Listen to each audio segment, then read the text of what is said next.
लहान लहान मुलं रील्स करायला लागतात, त्यांचे फॉलोअर्स येतात, पण याच्यामुळे बालपण हरवतं असं वाटतं तुला? लहान मुलं ही लहान मुलं आहेत, तुम्ही त्यांना जे करायला देणार ते करणार. सो आय थिंक त्याच्यामध्ये जास्त मोठा रोल हा आई वडिलांचा आहे. परवाच मी एक रील बघितली, ती परदेशातली होती. ती फॉरेनर वडील, त्यांनी सांगितलं तू ती घराबाहेर राहायचंस आणि त्यांनी घर लॉक करून घेतलं. पण तो म्हणतो की मला आत यायचंय. तुला की नाही, पण मी बाहेर काय करू? तर तो म्हणाला जा खेळ, दगड घे, फेक, पाण्यात हात घाल, उडी मारून ये, काहीतरी कर. तर ऍक्च्युली जी शिक्षा नाहीये, जी मजेची गोष्ट आहे, ती मुलांसाठी आता शिक्षा झाली. तुझ्या या सगळ्या प्रवासामध्ये कुठं बाई पण तुला आडवं येतं का? मी हे बोलूच शकत नाही, कारण का मी ज्या कार्यक्रमातनं नावारूपाला आले किंवा सो कॉल्ड सेलिब्रिटी झाले, त्या कार्यक्रमामध्ये सगळे पुरुषच होते. सुरुवातीला असं व्हायचं ना की मला कुशल आहे, मी नाही देणार वगैरे, असे गमतीचा भाग असे करून 25 भारत देना पोट्टीला असं करून, मग कुशल त्याच्या स्क्रिप्ट मधला एक पंच म्हणा, हा चल तू लिहिले असं करून एक द्यायचा. मग भाऊ म्हणायचा माझा तो तू घे म्हणून. तर लिटरली हे असं झालेलं आहे. तर अशा परिस्थितीत मी हे कसं म्हणू शकते की मला माझं बाई पण कुठेतरी आडवं आलं. इनफॅक्ट मला असं वाटतं की त्या लोकांनी माझं बाई पण उचलून धरलं. वा.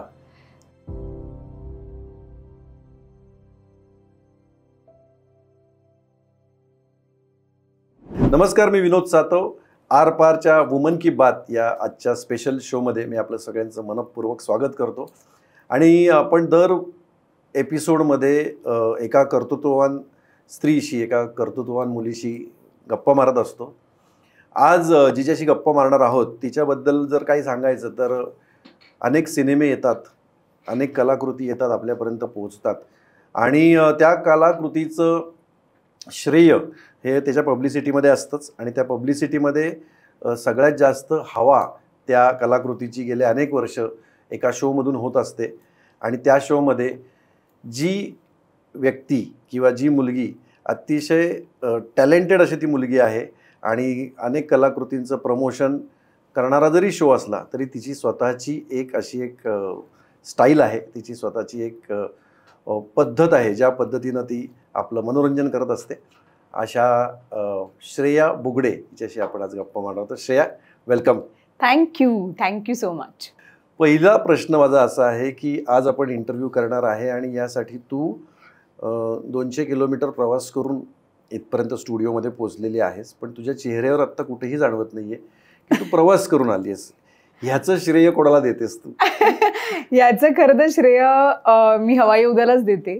कारण का गेली 10 वर्ष सातत्याने दर आठवड्याला आम्ही अविरतपणे जे काम केलेलं आहे की दिवसाच्या रात्रीच्या कुठल्याही वेळेला आपल्याला कॉल आला की जाऊन जितक्या पण वाजता बोलवलं जाईल तितक्या वाजता अगदी ताजं तवानं होऊन टवटवीत असून टायमिंग देऊन काम करण्याची सवय मला गेल्या 10 वर्षात लागलेली. त्याच्यामुळे तुम्हाला आता आपण 10 वाजता इंटरव्ह्यू करतोय, पण तू 7 वाजता जरी केला असतास तरी माझी सेम एनर्जी असती आणि पहाटे 3 वाजता केला असतात तरी सेम एनर्जी असते. हो, पहाटेची एनर्जी मी अनेकदा पाहिली. अनेक सिनेमांच्या प्रमोशनसाठी हवाई उद्याच्या स्टुडिओमध्ये आल्यानंतर तू अशी ती ओढत हाय पहाटे 3 वाजता ही मुलगी आणि आम्ही असं थकलेलं बसलेलं असायचं. ग्रेट, मजा येणार तुझ्याशी गप्पा मारायला. बिग फिश हे तुझं व्हेंचर जे आहे हे सुरू केलेलं आहेस आणि तेही अगदी म्हणजे आता मी तुझं प्रमोशन करणार आहे. वाव, हे मला माहिती नव्हतं. तुझ्या व्हेंचरचं. श्रेयाने नुकतंच एक रेस्टॉरंट सुरू केलेलं आहे, मला ते ऐकायला आवडेल आणि मग त्याच्याविषयी मी तुला काही प्रश्न विचारणार आहे. तर ते काय आहे big fish? So the big fish and company.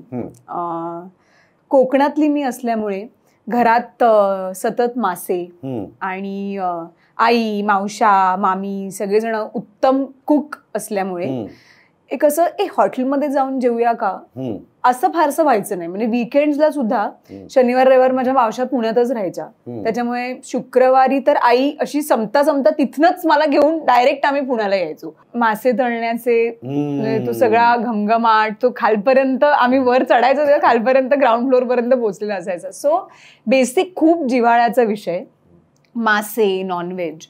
आणि मग असं मोठं होता होता होता मग फक्त एवढंच झालं की माझी ती खाण्याची आवड जी आहे तीच वाढत गेली, बनवण्याची नाही. त्याच्यामुळे विच इज ऍब्सोल्युटली ओके. मी माझं नेहमी असं म्हणणं की घरातलीच मंडळी इतकी उत्तम कुक असल्यावर आता अजून मला कशाला ते करायला हवं. एक्झॅक्टली.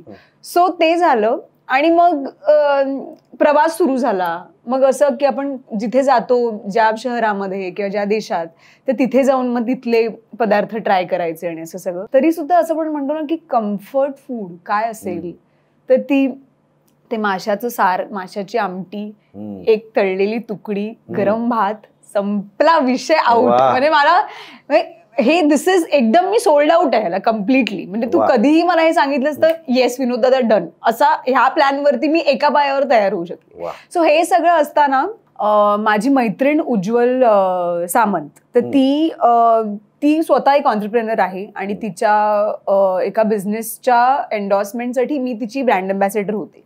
अशी आमची एक जुनी ओळख. तर गप्पा गप्पांमध्ये ती मला नेहमी म्हणायची की चल ना आपण दुसरं काहीतरी करूया वगैरे असं. तर मी म्हटलं नको आता करूया असं मी तिला नाही कधीच म्हटलं नाही, पण एक असं असतं ना की नंतर बघू म्हणून असं. मग फायनली मागच्या वर्षी तिने मला पकडलं आणि ती म्हणाली की हे बघ आता खूप झालंय, कारण आता बाकी सगळं तुझं पॅरलली चालू राहू दे, पण हे आता आपण करायचंच.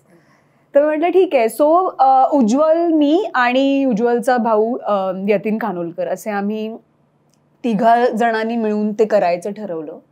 आणि ते 2 जण एकदम अस्सल दादरकर असल्यामुळे ते म्हणाले की दादरमध्येच हे करायचं. आणि मग तो सगळा प्रोसेस सुरू झाला की जागा बघणं, अमकं तमकं. आणि मग सगळं त्याच्या दादरमध्येच मिळाली जागा. ऍब्सोल्युटली. कुठे दादरला? दादरमध्ये, म्हणजे हार्ट ऑफ दादर असं आपण म्हणूया की सेना भवनच्या गल्लीमध्ये, कोहिनूर स्क्वेअरच्या एक्झॅक्टली ऑपोजिट. सो त्याच्यामुळे ती एक खूप अमेझिंग गोष्ट झाली की मुंबईमध्ये दादर सारख्या ठिकाणी अशी जागा मिळणं म्हणजे. आणि the big fish and company, like you sed की वेगवेगळ्या प्रकारचे बिग फिश असतात. तर मला असं वाटलं की आपण जर ह्या नवीन क्षेत्रात उतरतोय तर तिथलाही आपण बिग फिशच असावा. तुझा बिझनेस खूप मोठा होईल आणि शुभेच्छा तुला. थँक्यू. ओके, तुझ्या एकंदर करिअरमध्ये मी बघितलं की तू एक एकांकिका, दीर्घांक का नाटक होतं मला ते नाही सांगता येणार, ते तूच सांगशील. त्याचं नाव होतं रबडी. आठवलं का तुला? ऍब्सोल्युटली. तो माझ्या कॉलेजमधल्या करिअर मधला माइलस्टोन आहे असं म्हणायला हरकत नाही. विषय खूप इंटरेस्टिंग होता आणि आज आपण वुमन की बात मध्ये बोलतोय, त्यामुळे त्या विषयावर बोललं पाहिजे. आणि तू ते खूप काळाच्या आधी केलेलं आहेस. ते काय होतं नक्की? सो मी मिठीबाईमध्ये कॉलेज मध्ये होते आणि आर्ट्स अर्थातच. आणि तेव्हा मी प्रोफेशनली काम करत होते, म्हणजे सिरियल, टीव्ही मालिका आणि लहानपणापासून नाटक वगैरे ते एक बेसिक चालू होतं.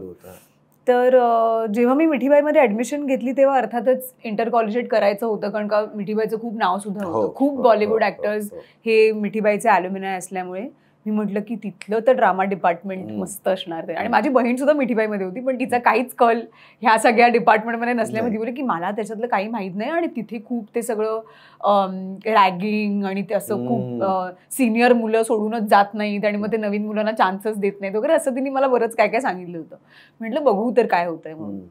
सो जेव्हा टॅलेंट सर्च होतं प्रत्येक शाळेमध्ये, कॉलेजमध्ये, की कोण कोण कशा कशामध्ये प्रावीण्य ज्यांनी मिळवलं त्यांना पकडा आणि त्या डिपार्टमेंटमध्ये टाका असं.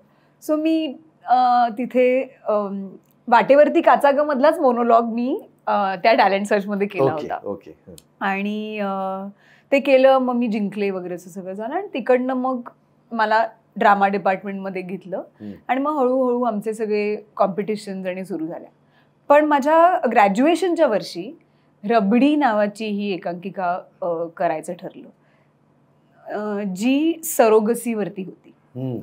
आणि नॉट एनी सरोगसी, तर गुजरातमध्ये आणंद नावाचं एक गाव आहे आणि तिथे एक अशा संस्था आहेत ज्या तिथे कन्स्ट्रक्शन साईटवरती जे वेठबिगार काम करतात त्या ज्या बायका असतात त्यांचा गर्भ वापरला जातो सरोगसीसाठी. फॉरेनर्स किंवा जे NRI आहेत आणि ज्यांना मुलं होऊ शकत नाहीत त्यांचंच का? इट्स बिकॉज आय फील की थोडीसं त्याच्यामध्ये एक प्रायव्हसी राहते आणि ऑब्व्हियसली त्याच्या सगळ्या लिगल नॉर्म्स प्रमाणे ती नावं डिस्क्लोज केली जात नाहीत. आणि तिथे ते बऱ्यापैकी मोठ्या प्रमाणात होतं. बरं. सो ही खरीच गोष्ट होती तिथली. तर ती जी बाई तिथली होती तिला ऑलरेडी एक हँडिकॅप मुलगी होती. सो जेव्हा असं ठरलं की तिला ते करायचं होतं कारण तिला पैशाची गरज होती आणि तिचा नवरा गेला होता का आजारी होता का ह्या झोनमधलं असं काहीतरी ते होतं आणि ह्या सगळ्या बेसिसवरती ती गोष्ट लिहिली गेली होती. तर असं झालं की तिला ती कॅन्डिडेट बनण्यासाठी इतके स्ट्रगल करावे लागले कारण का तिची मोठी मुलगी हँडिकॅप होती. Like she was mentally challenged. तर मग असं होतं ना की जेनेटिक्स मध्ये इश्यू आहे तर मग कसं करायचं. तर तिला मध्ये डॉक्टरांना कन्व्हिन्स करून की तुम्ही माझ्या वाटेल त्या टेस्ट करा, तुम्ही काहीही करा आणि मला माहिती आहे की हा प्रॉब्लेम माझ्यात नाहीये नो. असं करून फायनली एक कपल जे आहे ते तिला म्हणजे ती कॅन्डिडेट होते आणि ते ओके. मग ते सगळं तिचा सगळा प्रोसेस दाखवलाय की ती कशी त्या सगळ्या ह्याच्यामध्ये हॉस्पिटल आणि सगळं ती she is like a live wire. तिकडे नर्स आणि वॉर्ड बॉय आणि सगळेच तिचे मित्रमैत्रिणी होऊन मग ती त्यांच्यासाठी जेवण बनवून करून. त्याच्यामध्ये सगळ्यात मोठी चॅलेंजिंग गोष्ट ही होती की कॉलेजमध्ये आम्ही असल्यामुळे तिची ती मेंटली चॅलेंज मुलगी आणणार कुठून. मेंटली चॅलेंज म्हणण्यापेक्षा आपण असं म्हणू की स्पेशली एबल्ड. तर शाळेतली मुलगी कशी आणणार कॉलेजमध्ये काम करायला. तर कास्टिंगमध्येच आधी आम्ही हे झालो. तर तेव्हा आमच्या ज्युनियर कॉलेजमध्ये प्रतीक नावाचा एक मुलगा होता आणि तो म्हणजे इतका बारीक होता की त्याला वजनच नव्हतं त्याच्या अंगाला. इतकं फक्त स्किन अँड बोन्स इतका तो बारीक होता. आणि कुठल्या तरी एका ह्याच्यामध्ये मीटिंगमध्ये त्याला आमच्या डिरेक्टरनी हेरला आणि म्हणाला ए तू इधर आ रे असं त्याला केलं इधर आ. आणि हाईटनी तो बऱ्यापैकी माझ्या एवढाच होता. तर आणि आमची अशी रिहर्सल कास्टिंग तेच सगळं प्रोसेस चालू होतं. तर मला आमचे डिरेक्टर म्हणाले की ए तू कारण का काय आहे की तिला चालता पण येत नाही. तर तिला पूर्ण वेळ खांद्यावर घेऊन ती बाई नाटक करते अख्खं. सो म्हणजे खूप त्या मुलाला आता हा म्हणजे तो 11वीत होता रे. त्याच्यामुळे तो पण 11वीतच होता. तर मला ते म्हणाले की ह्याला उचलून बघ ना पाठीवरती. मी म्हटलं तुम्ही बरे आहात ना, ह्याला कसं एकदा बघ तर असं म्हटलं. तर त्याला ते स्टेजवरती उभं राहायला सांगितलं थोडंसं आम्ही जिथे रिहर्सल करत होतो आणि त्याला पाठीवर घेतला आणि तो इतका फेदरवेट होता की मला मजाच आली. मी म्हटलं अरे आपलं कास्टिंगच झालंय. तर सर म्हणाले ए ओकेस तू कम्फर्टेबल. म्हटलं सर मी एकदम कम्फर्टेबल आहे प्लीज याला. आणि बरं तो ऍक्टर पण चांगला होता कारण का तो ड्रामा टीम मधलाच होता आणि तो माझी मुलगी आणि मी आई असं कास्टिंग झालं आणि बाकी मग इतर सगळं कास्टिंग झालं. पण आय थिंक 40-45 मिनिटामध्ये मी जवळजवळ एक 20-25 मिनिटं किंबहुना जास्त त्याला खांद्यावर घेऊन पाठीवर घेऊन मी अख्खी एकांकिका करायचे. त्याच्यामध्ये कपडे चेंजेस होते आणि सगळं. आणि एकांकिका तुला माहिती ना ती पहिली बेल वाजते मग मधली वाजते. ते एक वेगळा झोन असतो तो, एक प्रेशर असतं ऍब्सोल्युटली. तर ते आणि त्याच्यामध्ये हा विषय पण मला सोपं का झालं माहिती ना विनोदाला. कारण त्याच्या आधी वाटेवरती काचा ग हे जे मी अगदीच वयाच्या 10व्या-11व्या वर्षी केलं होतं ते त्याचा विषय आणि ते सगळे प्रयोग करताना आलेला मला अनुभव. त्याच्यानंतर आम्ही मीनाताईंकडेच मीना नाईक त्यांच्याकडे दिल मांगे मोर नावाचं एड्स अवेअरनेस वरती तसंच वाटेवरती काचा ग सारखं जे अगदी आम्ही कुठेही जाऊन परफॉर्म करायचो असं नाटक केलं होतं. ते आम्ही कॉलेजेसमध्ये जाऊन करायचो कारण का ते एड्स अवेअरनेस वरती होतं आणि त्याच्यामध्ये असे लाईफ साईज पपेट्स वगैरे असं सगळं होतं आणि प्लस आम्ही काम करायचो. तर ना लहानपणापासून म्हणजे आत्ताचे जे चाइल्ड ऍक्टर्स आहेत सगळे ते असे खूप छान असं रोजी मालिका आणि फिल्म्स आणि मग असेच त्यांचे इंटरव्ह्यू आणि असं सगळं ह्या वातावरणात ते सगळं करतायत काम. पण मी जे केलं तर म्हणजे मला आठवत आहे की वाटेवरती काचा गचे वगैरे बरेचसे प्रयोग आम्ही सेक्स वर्कर्सच्या मुलांसाठी किंवा NGOs मध्ये ऑर्फनेजेसमध्ये म्हणजे अशा त्यांच्यामध्ये अवेअरनेस गेला पाहिजे. एक्झॅक्टली कारण का तो झोनच तसा होता ना सगळा. वाटेवरती काचागाचा विषय काय होता? बाल लैंगिक शोषण.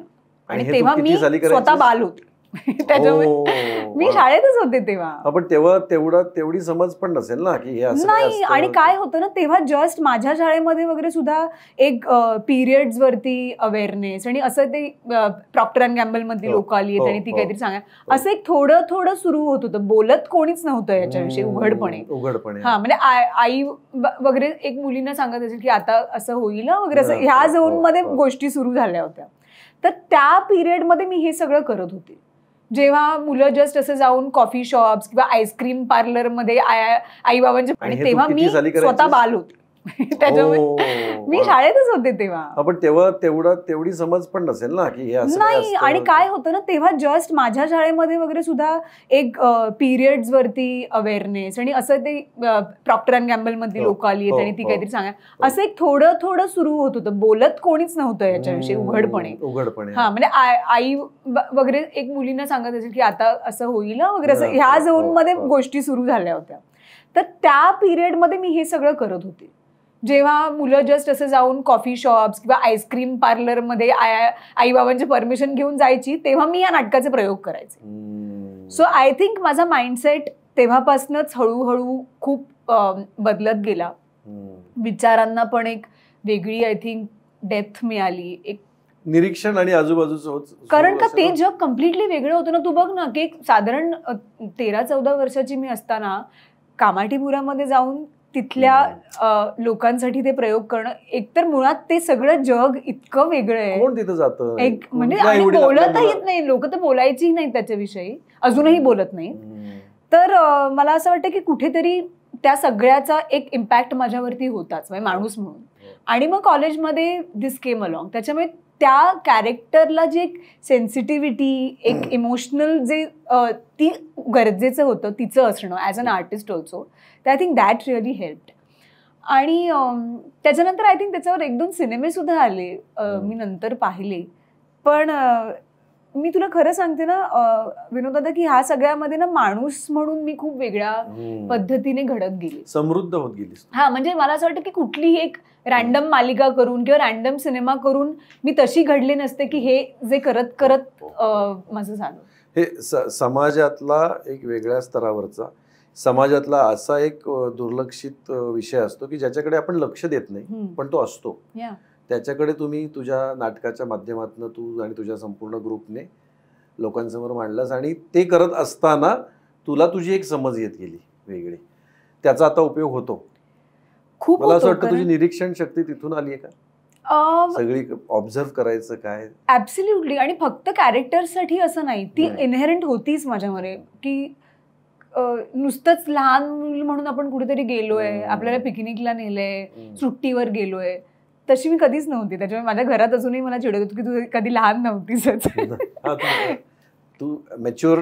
कायम अशीच होते. म्हणजे मी असं कधीच पकडापकडी, लपाछुपी वगैरे मी खेळलेले नाहीये लहानपणी. इट्स व्हेरी वियर्ड, म्हणजे असं वाटेल की म्हणजे काय. पण मला मग शाळेतल्या स्पर्धांमध्ये काहीतरी वक्तृत्व स्पर्धा आहे, मग डिबेट कॉम्पिटिशन आहे, मग त्याची तयारी करा. मी त्याच झोन मध्ये होते काय. म्हणजे टवाळ मी होते, असं नव्हतं की आय वॉज अ नर्ड. म्हणजे पहिली वगैरे नाही यायचे वर्गात, पण डिस्टिंक्शन असायचं. पण मग ते सगळं मला टीचर बरोबर गप्पा, मग तिचं काहीतरी ती सांगत असं, मी वर्गाच्या बाहेरच कायम, कामानी बाहेर, शाळेतल्या कामानी मी वर्गाच्या बाहेर कायम काहीतरी. हो, कारण एक्स्ट्रा करिक्युलर मध्ये आपलं करिअर खूप झालंय म्हटलं तर वर्गाच्या बाहेर असल्यामुळे. पण मला असं वाटतं की त्या सगळ्या गोष्टींचा मी इनहेरंटली तशी असल्यामुळे मग त्याचा आणखीन फरक माझ्या एकंदर पर्सनॅलिटीवरती पडत गेला. बरं झालं तुझ्या काळामध्ये रील्स नव्हते.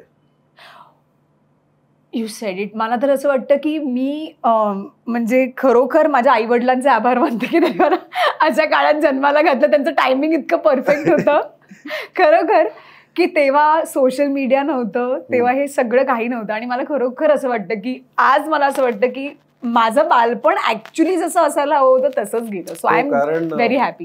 म्हणजे मला असं वाटतं बघ की तू इतकी टॅलेंटेड तेव्हा तू 4 मुलींमध्ये वेगळीच दिसत. हे जे सगळं तुझं लक्षणं तू सांगतेस तू नक्कीच वेगळी दिसत असणार आहे. पण आता जरा थोडंसं वेगळं यायला लागलं की त्या लहान मुलं रील्स करायला लागतात, त्यांचे फॉलोअर्स येतात, पेरेंट्स त्यांना प्रमोट करतात. माझं काही म्हणणं नाही आहे त्याच्यावर राईट रॉंग असं, पण याच्यामुळे बालपण हरवतं असं वाटतं का तुला?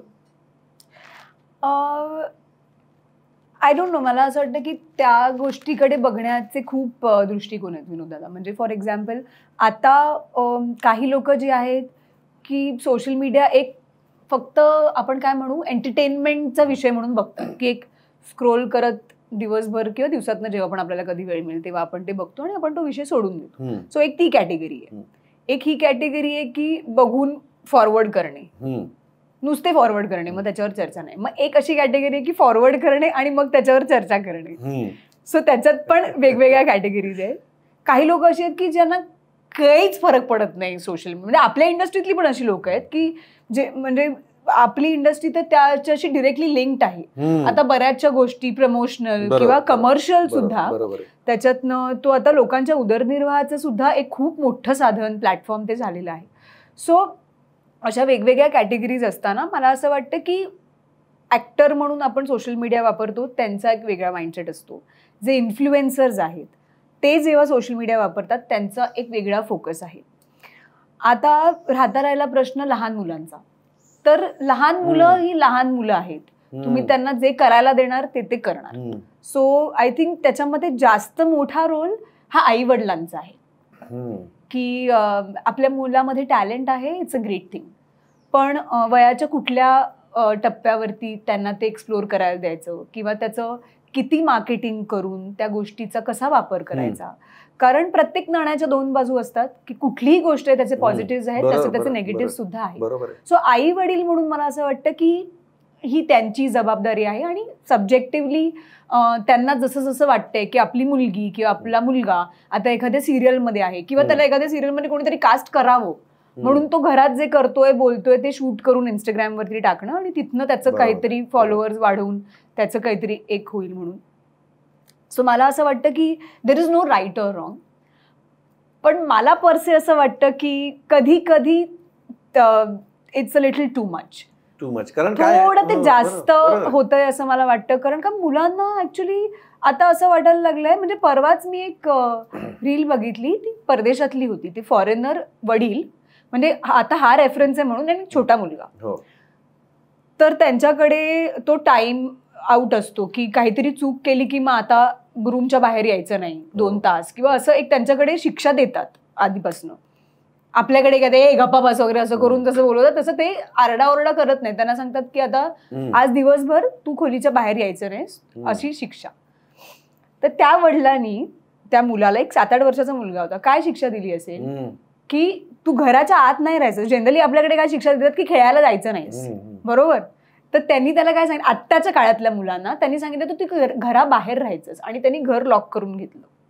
तर तो किचनच्या खिडकीतनं हाक मारतोय की डॅडी मला आत घे म्हणून. तर तुम्हाला की नाही आज तुझी हीच शिक्षा आहे. पण तो म्हणतो की मला आत यायचंय. तुला की नाही, पण मी बाहेर काय करू. त्या मुलाला माहितीच नाही की आउटडोर काय करायचंय. तर तो म्हणाला जा खेळ, दगड घे, फेक, पाण्यात हात घाल, उडी मारून ये, काहीतरी कर, शेजारच्यांकडे जा, त्यांना त्रास दे वगैरे. तर तो म्हणतो काय हे सगळं तू काय बोलतोय, हे मी नाही करणार, मला तू आत घे. तर ते आत येऊन तू काय करणार आहेस. नाही मी आयपॅडवरती मला हे बघायचं आणि मला गेम खेळायचा आहे माझ्या ह्याच्यावरती, काय ते PS आणि प्ले स्टेशन वगैरे. तर तू म्हणाले हेच तुला मी करायला देते. तर ऍक्च्युली जी शिक्षा नाही आहे, जी मजेची गोष्ट आहे, ती मुलांसाठी आता शिक्षा झाली आहे. काय आता घरी कधी येतेस, चल घरात ये, असं म्हणणारी एक पिढी होती. सतत मुलं बाहेर असायची. तर आता ती घरातच असतात. सो आय थिंक की माझं एवढंच म्हणणं आहे की कुठल्याही गोष्टीचा अतिरेक होऊ नये, मग ती कुठलीही असो. त्या लिमिटमध्ये केल्या तर आय थिंक की त्याचा यूज जो आहे तो मॅक्सिमाइज करून तुम्ही ते करा. पण त्याचा अतिरेक झाला की मग त्याच्यातली गंमत जाते, त्यातली मजा जाते. बरोबर तू म्हणतेस ते. कारण असं आहे की आता तुम्ही सेलिब्रिटी किंवा सेलिब्रिटीज असं नाही, कुणीही सोशल मीडियावर काहीतरी कोणीतरी काहीतरी करतं आणि त्याला ट्रोलर्स असतात, त्याला ट्रोल करतात खाली. तुम्ही कदाचित त्याच्याकडे मॅच्युअरली पाहू शकता. पण एखाद्या लहान कलाकाराला, वयाने लहान असलेल्या, नुकत्याच एका छोट्या मुलीच्या बाबतीत असं झालेलं आहे. तिनं मायरा नावाची मुलगी आहे, तिनं आत्ता एका मराठी सिनेमामध्ये काम केलं आहे आणि काही लोकांनी तिला ट्रोल केलं. त्याच्यावर मग आई वडिलांनी येऊन सोशल मीडियावरून असं लोकांना आवाहन केलं की तुम्ही तिला ट्रोल करू नका, तिला वाईट वाटतंय किंवा तिच्या लहानपण आहे आणि लहान आहे. त्यावेळेला असा प्रश्न निर्माण होतो की हे जरा अति होत आहे का. नाही, शुअर. म्हणूनच मला असं वाटतं की कुठलीही गोष्ट असेल ती जर लिमिटमध्ये कंट्रोलमध्ये केली तर त्याचे फायदे असू शकतात. पण जसं मी नेहमी म्हणते की कुठे थांबायचं हे आपल्याला कळायला हवं. मग ते काही असलं तरी माझं हेच मत आहे. वा, त्यामुळे आता ह्या विषयाला इथे थांबू आणि पुढचा विषय घेऊ. तुझ्या या सगळ्या प्रवासामध्ये कुठं बाई पण तुला आडवं येतं का, किंवा इथे स्त्री असणं, अरे स्त्री आहे म्हणून मला ही अडचण आली, असं कुठं तुला जाणवलं का? ऍब्सोल्युटली नाही. कारण खरं सांगू तर मी स्वतःला लकी समजायला हवं. कारण का मी हे बोलूच शकत नाही, कारण का मी ज्या कार्यक्रमातनं नावारूपाला आले किंवा सो कॉल्ड सेलिब्रिटी झाले त्या कार्यक्रमामध्ये सगळे पुरुषच होते पहिल्या दिवसापासून.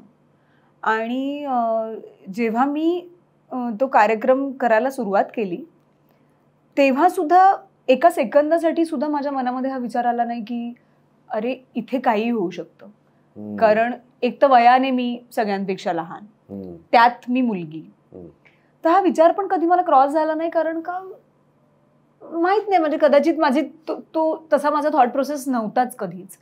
आणि लहानपणापासून काम करत असल्यामुळे कधीच सर या झोन मध्ये मला कोणीच नव्हते, कायम सगळे दादा काका. कारण मी अगदीच 8 वर्षाची होते तेव्हा सगळे मजे मजेत विचारतात पण की सगळ्यांना काका आणि दादा काय म्हणतेस तू, ताई मामी. म्हणजे अरे पण मी तेव्हापासूनच काम करते, मी तेव्हा काय म्हणणार होते त्यांना.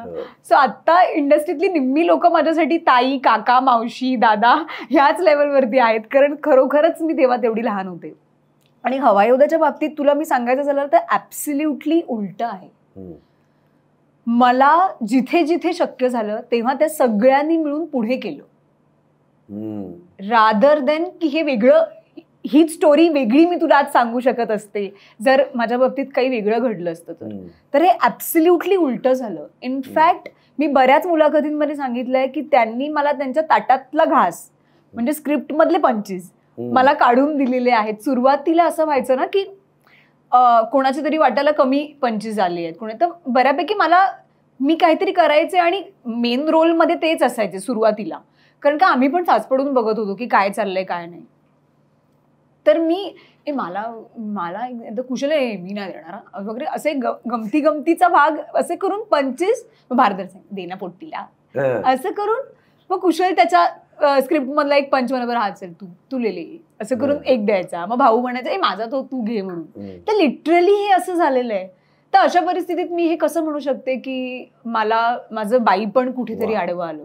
इनफॅक्ट मला असं वाटतं की त्या लोकांनी माझं बाई पण उचलून धरलं.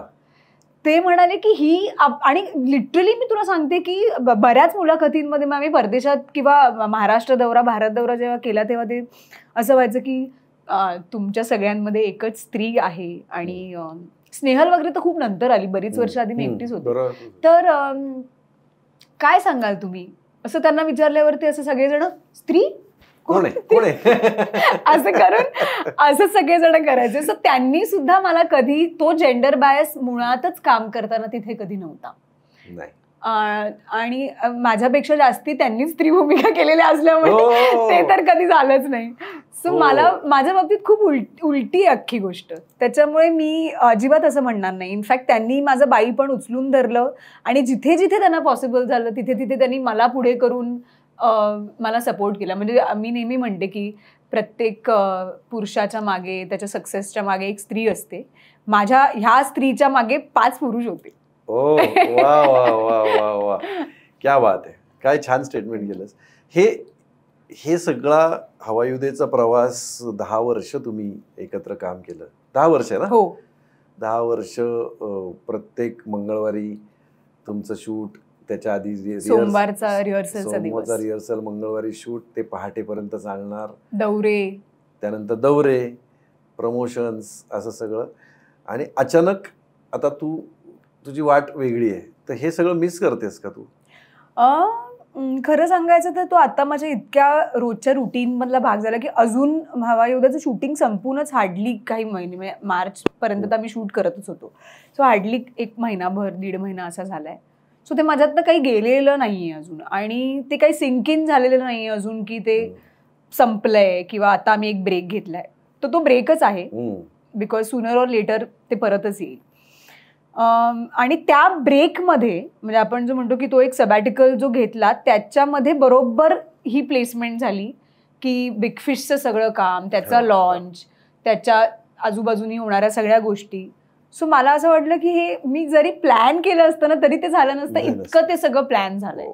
ऑल्सो 10 वर्ष आम्ही नॉनस्टॉप म्हणजे नॉनस्टॉपच होता आपला शो. त्याच्यामुळे खूप असा स्वतःला वेळ देता आला नाही, कारण का हवाई उद्याचं शूट असायचं 2 दिवस.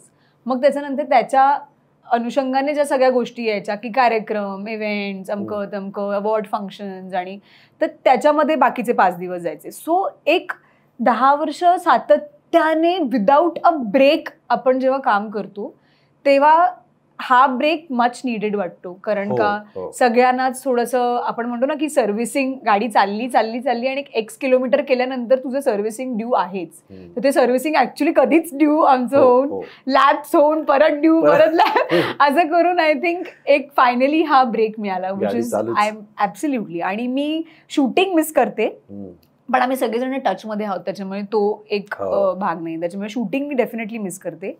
पण त्या ब्रेकमध्ये ज्या वेगळ्या गोष्टी, मला कायम वेगळं काहीतरी करत राहण्याची एक खुमखुमी माझ्यात कायम होतीच.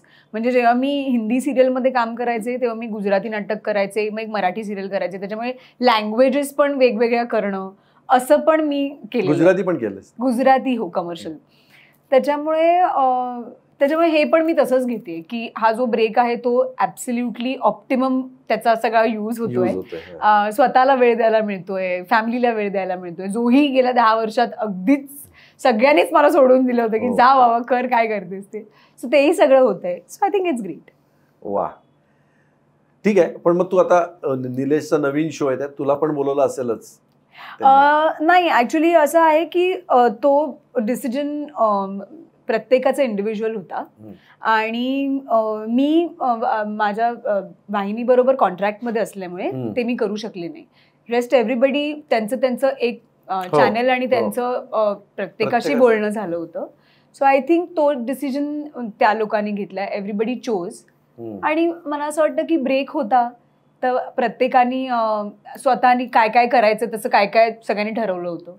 तर मला एक हिंदी शो सुद्धा आला होता सेम जॉनरचा करायला, या. तर तोही मी केला नाही, कारण का मला असं वाटलं की खरोखरच मला ब्रेकची गरज होती.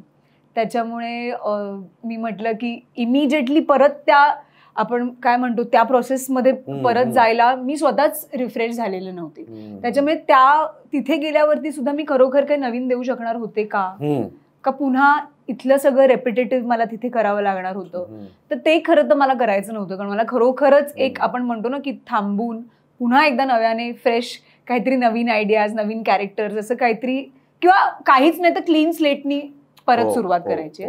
सो म्हणून तो हिंदी शो सुद्धा मी केला नाही. आणि आय एम शुअर की आता परत पुढच्या 1-1.5-2 महिन्यामध्ये नवीन काहीतरी जे असेल ते आय एम शुअर की काहीतरी प्लॅनिंग मध्ये तर डेफिनेटली असणारच आहे. सो कळेलच ते थोडं.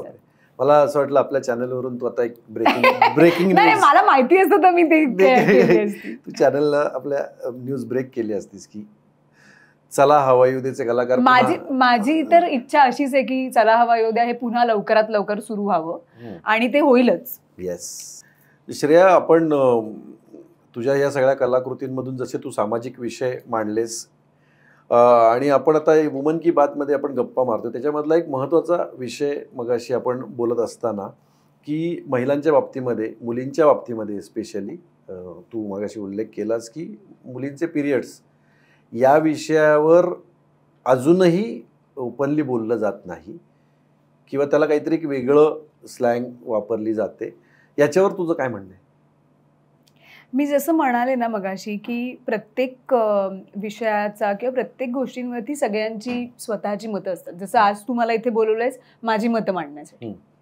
पण असं आहे की एक गोष्ट आपण अजून एक लक्षात घेतली पाहिजे की समाज कुठे चाललाय, पुढे चाललाय, मागे चाललाय, जे हे सगळ्या ह्या डिस्कशनमध्ये आपण एका वेगळ्या टाईमलाईनवरती काम करतोय. सामाजिक आपण वैचारिक दृष्टिकोन आणि समाजाच्या लेवलवरती. पण खूप एक असा टप्पा आहे जो अजून तिथपर्यंत पोचायचा आहे. बरं. काय होतं की जेव्हा आपण अशा पद्धतीचं मत मांडतो, म्हणजे मी माझं एक काहीतरी एक्स मत असेल ते मी मांडेन की मला बाबा ही गोष्ट चुकीची वाटते आणि ती तशी करू नये. तर काय आहे की म्हणजे इथनं सपोज एक 500 किलोमीटरवरती जे गाव आहे ना, तिथपर्यंत तर अजून रस्ताच पोचलेला नाहीये, पाणीच पोचलेलं नाहीये. बाकी इंटरनेट आणि सोशल मीडिया आणि विचार तर ते कधी पोचतील आपल्याला माहित नाही. तर काय होतं की अशा पद्धतीच्या ह्या गोष्टी लक्षात घेतल्या जात नाहीत. जेव्हा आपण एक जेनेरिक माझे मी विचार मांडते, तेव्हा काय होतं की तिथे बसलेली जी एक मुलगी आहे किंवा बाई आहे, तिला माझी बाजू कधी समजूच शकणार नाही, बिकॉज ती अजून तिथे आलीच नाहीये. तिचं अजून शिक्षणही झालेलं नाहीये, तिच्या घरी त्याच बेसिक गोष्टींचे प्रॉब्लेम्स आहेत रे. म्हणजे अन्न वस्त्र निवारा हा जर प्रॉब्लेम असेल तर तुम्ही त्यांना हे नाही सांगू शकत उठून की अरे मला असं वाटतं की हा जो विषय आहे ना, त्या विषयावरती माझं एक परखड मत आहे आणि मला असं वाटतं की आता समाजाने सुद्धा ते ऍक्सेप्ट करावं आणि त्यांनी तसं वागावं. म्हणजे होपफुली विशफुली तसं व्हावं. कालांतराने ते होईल सुद्धा. आपण एक ऑप्टिमिझम बाळगू, पॉझिटिव्ह राहू आणि अर्थातच ज्या स्पीडनी गोष्टी आजूबाजूला घडतायत ते होईल सुद्धा, ते सगळे बदल घडतील. पण हे सगळं बोलताना मला असं वाटतं की थोडंसं आपण मागे जाऊन हा विचार केला पाहिजे. एक अगदी 500 किलोमीटर मागे नको जाऊया, 200-300 किलोमीटर जाऊया. मी हे का बोलते माहितीये ना, कारण का हवाई उद्याच्या दरम्यान काय झालं, एक मोठी गोष्ट ही झाली की गेल्या 10-12 वर्षामध्ये मी खूप फिरली. म्हणजे महाराष्ट्राच्या मॅपवरती जी गावं आहेत ना, त्या सगळ्या गावांमध्ये जाऊन आम्ही कार्यक्रम केलेत. सगळ्या मी तुला सांगते. म्हणजे एका पॉइंटला जीपीएस बंद पडतो आणि कसं रिरूटिंग येईपर्यंत तिथे जाऊन आम्ही शोज केलेले आहेत. अशा ठिकाणी कार्यक्रम केलेले आहेत की जिकडे मैलोन मैल लोक चालत येऊन तो कार्यक्रम अटेंड करतायत, सायकलवरती बसून टेम्पो भरून लोकांना आणतायत, कारण का तिथे वाटच नाही, तिथे लोकांकडे गाड्याच नाहीयेत, काही सोर्सेस नाहीये त्या कार्यक्रमाला पोहोचायला. अशा गोष्टी मी माझ्या डोळ्याने जेव्हा बघते तेव्हा मला असं वाटतं की अजून तिथे जसं पाणी आणि रस्ता आणि इलेक्ट्रिसिटी हे पोचायला जसा वेळ लागणार आहे, तसे हे विचार पोचायला सुद्धा वेळ लागणार आहे. आणि it's time that we understand this. Just because आज मला मीडियम आहे, मला कॅमेरा आहे, तुझे व्ह्युअर्स आहेत, माझे फॅन्स आहेत, म्हणून मी बोलणं आणि तिथे बसलेल्या त्या माझ्याच वयाच्या एका लग्न झालेल्या मुलीनी हे ऐकणं आणि तिची मतं तशी होणं, तिच्या घरच्यांची मतं तशी होणं, हे आपण जर एक्सपेक्ट करत असू आत्ता इमिजिएटली, तर I don't think it's fair. आपल्याला सुद्धा इथे यायला वेळ लागलेला आहे.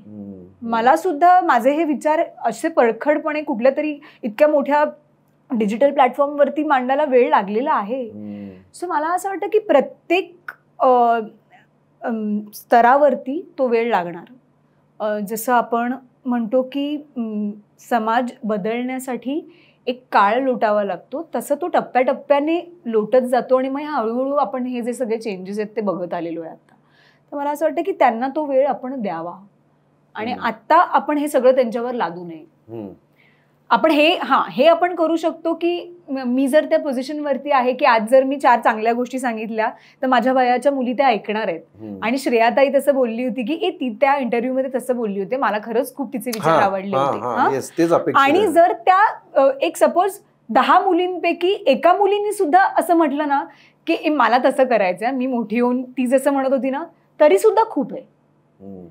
आता ती आज करू शकेल का, तर नाही कदाचित, पण 20 वर्षांनी I don't know, maybe she is here, maybe she is on some other channel आणि ती ते बोलतेय, तरी सुद्धा आपण असं म्हणू की आपलं काम झालेलं आहे. पण आत्ता ते एक्सपेक्ट करणं हे कुठेतरी मला असं वाटतं ते आपले विचार कोणावर तरी लादल्यासारखं होईल असं मला वाटतं. आणि लाईक यू सेड की तुझा प्रश्न जो होता त्याच्यावर मी पुन्हा येते की आपण काय म्हणतो मासिक पाळी पिरियड हा तो स्त्रीच्या तिच्या एक ऑर्गॅनिक सिस्टम मधला, नॅचरल सिस्टम मधला एक भाग आहे आणि त्याच्या अनुषंगाने ज्या काही कॉन्सेप्ट आहेत आपल्याकडे त्या आपण ज्या कल्चरमध्ये वाढलोय आणि राहतोय, ज्या संस्कृतीमध्ये आपण वाढलोय, तर त्या अनुषंगाने त्या सगळ्या रूढी संस्कृती आहेत. आता त्या करा किंवा करू नका किंवा त्या बदला किंवा त्या अशाच झाल्या पाहिजे हे सांगण्याच्या पोझिशनमध्ये मी आत्ता नाहीये.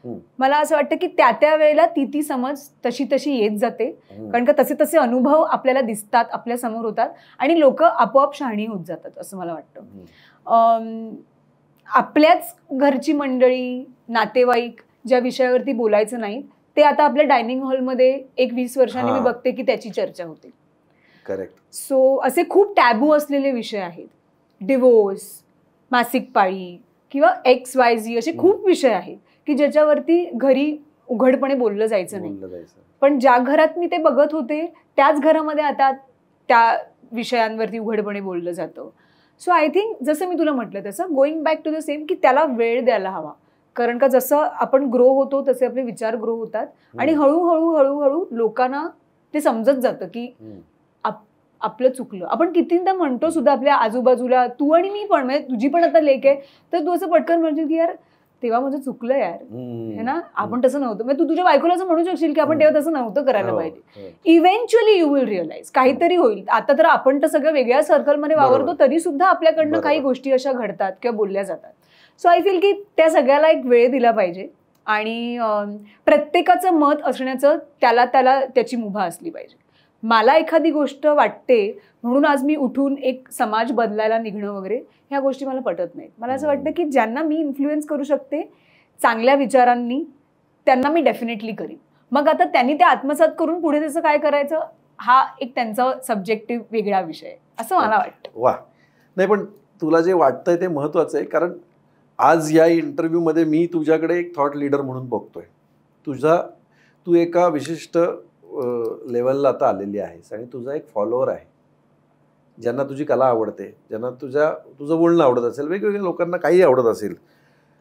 मग तुझा विचार पण जर का तू घेतला गेला तर मला असं वाटतं एक दृष्टीने ते एक समाजकार्य होतं ना. तू आता अभिनय करता करता म्हणजे तू आमच्या कानात पण येतेस. हा रेडिओवरती तुला आम्ही सध्या ऐकतो. मागे एकदा ना तू गणपती बाप्पा याचा हे प्रोनाउन्सिएशन किंवा याचा उच्चार मी कुठेतरी तू बोलली होतीस आणि ते मला पटलं होतं. ते आमच्या टीमनेही मला सांगितलं की ते फार छान होतं, तिनं ते मांडलं.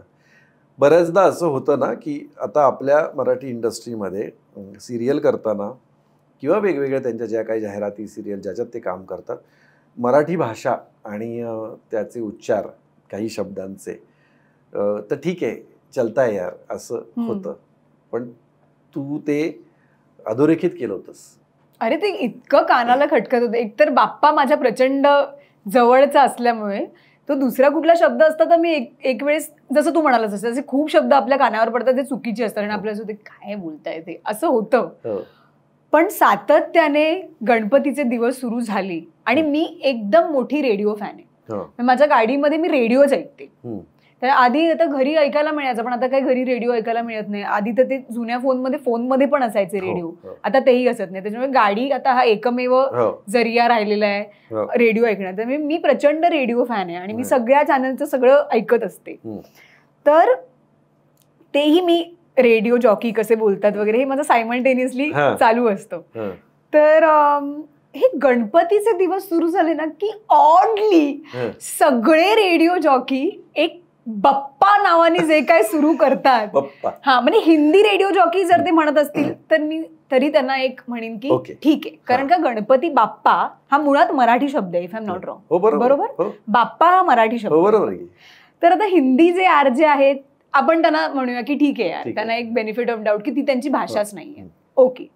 पण मराठी आरजे सुद्धा बप्पा म्हणायला लागल्यावरती माझं असं झालं की एक मिनिट थांबा तुम्ही सगळेजण. आता अर्थात ते सगळे आपले मित्रच आहेत, मला तर ते भेटले तर मी त्यांना सांगेन. आता तर मला आठवत नाही की कोण हे बोलवतं, पण रॅन्डम मराठी चॅनलवरती रे एक बप्पा बप्पा म्हटल्यावर मी म्हटलं थांबा हे आवरा हे सगळं, कारण ते इतकं कानाला खटकतं. आणि असं एक 10 दिवस ते आणि आधीचे 10 दिवस असं एक सातत्याने बप्पा सगळ्यांच्या घरी विराजमान झालेले आहेत वगैरे, म्हणजे काय.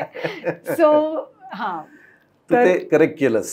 हो, पण असं आहे ना की क्रिये विण वाचाळता व्यर्थ आहे किंवा action speaks louder than words असं म्हटलं जातं. तर तू फक्त ते रेक्टिफाय केलं नाहीस, तू आता त्या खुर्चीत जाऊन बसलीस. म्हणजे सांगण्यापेक्षा तू ते आता काहीतरी करून दाखवतेस. ऍक्टिंग करणं आणि आरजेईंग करणं याच्यात काहीतरी एक फरक असणार आहे, माध्यम वेगळं आहे. आता आम्ही तुला बघतोय त्यापेक्षा आता आम्ही ऐकताना तुला व्हिज्युअलाइज पण करतोय. डिफिकल्ट आहे मला वाटतं जास्त. डिफिकल्ट आहे कारण का जेव्हा मी एका व्हिज्युअल मीडियम मध्ये असते तेव्हा मला लोकांना मी जे करते ते कन्व्हिन्स करणं खूप सोपं होऊन जातं. कारण का ते मला बघतायत ते करताना, मी तसे कपडे घातलेत, तसे केस केलेत, मेकअप केलाय, सो इट्स इझियर. ते त्याला सपोर्ट करतो मी जे करते त्याला. रेडिओ जसं आपण म्हणतो की आवाज की दुनिया, तसं ते सगळा खेळ आवाजाचा आहे की तुझं मॉड्युलेशन, मग तू त्याच्यामध्ये काय काय करू शकतोस. आणि मला माहितीये की किती सगळे रेडिओ जॉकीज म्हणजे अगदीच अमीन सयानींपासून आपण बोलायचं झालं तर का असं झालं की त्यांचा आवाजच इतका हृदयाला भिडला की मला असं वाटतं की ज्या लोकांनी अमीन सयानींना आयुष्यात कधी बघितलं नसेल त्यांनी त्यांची एक प्रतिमा स्वतःच्या मनात बनवली असेल त्या आवाजावरनं. सो आय जस्ट फील की it's a very difficult medium, खूप डिफिकल्ट. आता मी बिग FM साठी जो शो करते, हाहाकार असं त्याचं नाव आहे, तर मला खूप चॅलेंजिंग वाटतंय. पुन्हा तेच की प्रेक्षक पण दिसत नाहीयेत समोर, सो त्यांच्याशी एक मी कम्युनिकेट करतेय हा फील माझ्यामध्ये असणं आणि गप्पा मारत मारत किस्से सांगत सांगत स्वतःच त्याचा आनंद घेत, लोकांना येतोय का मला माहित नाही पण मला असं फील करवायचंय की लोकांना ते मजा येते त्याची. So I think it's extremely challenging. आणि हे सगळं माझ्या मॅनिफेस्टेशनचा भाग आहे. मी स्वतःला हे सगळं करताना व्हिज्युअलाइज केलेलं आहे, म्हणून मला हे असं सगळं खरंच मी तुला सांगते की मी असं गाडीतनं जाताना असं रेडिओ व्हिडिओ ऐकताना असं मी अनेकदा मी खूप आरजे मला भेटले त्यांना की मला पण असं एकदा करायचं आहे वगैरे असं करून, कारण ती खुमखुमी आहे की ते कसं करतात, ते कसं बोलतात. सो आय थिंक हा पुन्हा एकदा माझ्या मॅनिफेस्टेशनचा भाग आहे की हे मला करायचं होतं आणि ती संधी चालून आली. तुझी बकेट लिस्ट होती ती. Absolutely absolutely. आणि खूप मजा येते ती करताना. सुरुवातीचे काही एपिसोड्स मला जरा असं स्ट्रेसफुल झालं की हे कसं होतंय, पण आता त्याचा दुसरा सीझन आम्ही पुन्हा रेकॉर्ड करतोय, सो आय एम शुअर की लोकांना ते खूप आवडतं.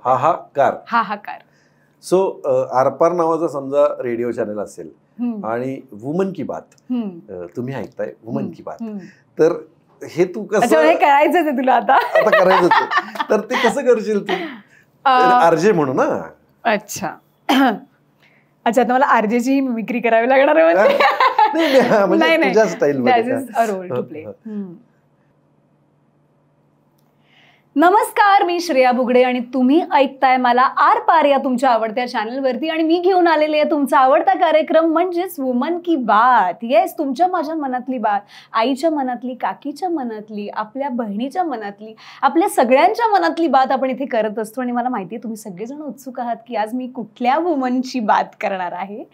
आणि तुम्हाला माहिती आहे की नेहमीच आपला लाडका विनोद सातव हा कार्यक्रम करत असतो, पण आज त्याची जागा मी घेतली आहे. कारण का मी असं ठरवलं की मी ऑल द वे जर पुण्यात आलेले आहे हा शो पोस्ट करण्यासाठी, तर तुमच्याशी मीच गप्पा मारणार. त्याच्यामुळे विनोदला आज मी सुट्टी दिलेली आहे, पण आय एम शुअर तुमच्या सगळ्यांची जेवणं झालेली आहेत, मस्तपैकी ऑफिसमध्ये बसून आता तुम्ही माझा कार्यक्रम ऐकताय.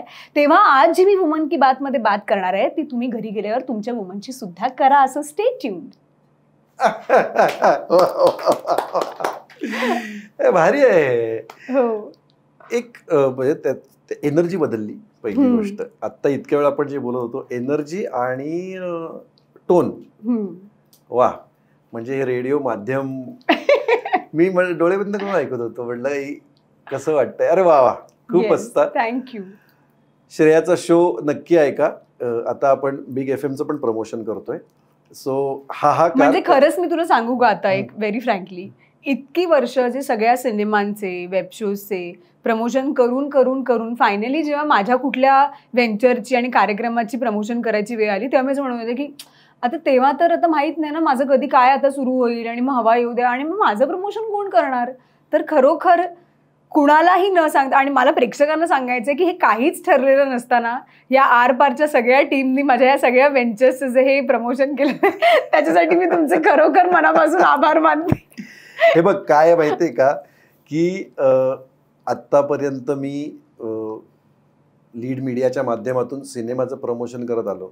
200च्या वर सिनेमे आत्तापर्यंत आमच्या टीमनं सगळे प्रमोशन केले. त्याच्यामध्ये जवळजवळ 100 वेळा मी हवाई उद्याच्या सेटवर, बरोबर, एवढा वेळा तुम्ही आमच्या सिनेमाचं प्रमोशन केलं. आणि मग श्रेयाने काहीतरी नवीन सुरू केलंय आणि श्रेया काहीतरी करू पाहतीये, तर आमची पण जबाबदारी आहे. So thank you so much. Thank you very much Shreya. तू आलीस आणि तू आरपारवर गप्पा मारलास. तुझं पुढचं व्हेंचर जेव्हा नवीन असेल मग ते तू सिरियल तर तू प्रोड्यूस करतेसच, हॉटेल तुझं आहेच, रेस्टॉरंट तुझं आहे आणि तू आता आरजे पण आहेस. आय एम शुअर तू नक्की काय, कारण तू एक वाहता झरा आहेस उत्साहाचा. तर नक्की पुढचं काहीतरी व्हेंचर करशील त्यावेळेला पुन्हा एकदा आम्ही आरपारवर तुला बोलू ॲब्सोल्युटली तुझ्या नवीन व्हेंचर विषयी बोलण्यासाठी. ॲब्सोल्युटली. आणि थँक्यू सो मच. मला असं वाटतं की खूप कमी काळामध्ये आरपारचे जे फॉलोअर्स झालेले आहेत इज बिकॉज की तुम्ही ज्या रेग्युलर गोष्टी आहेत त्या न करता आमच्यासारख्या कलाकारांबरोबर खूप वेगळ्या पद्धतीच्या गप्पा मारता. आमची एक वेगळी खरे माणूस म्हणून आम्ही जे आहोत ते लोकांपर्यंत पोहोचवता.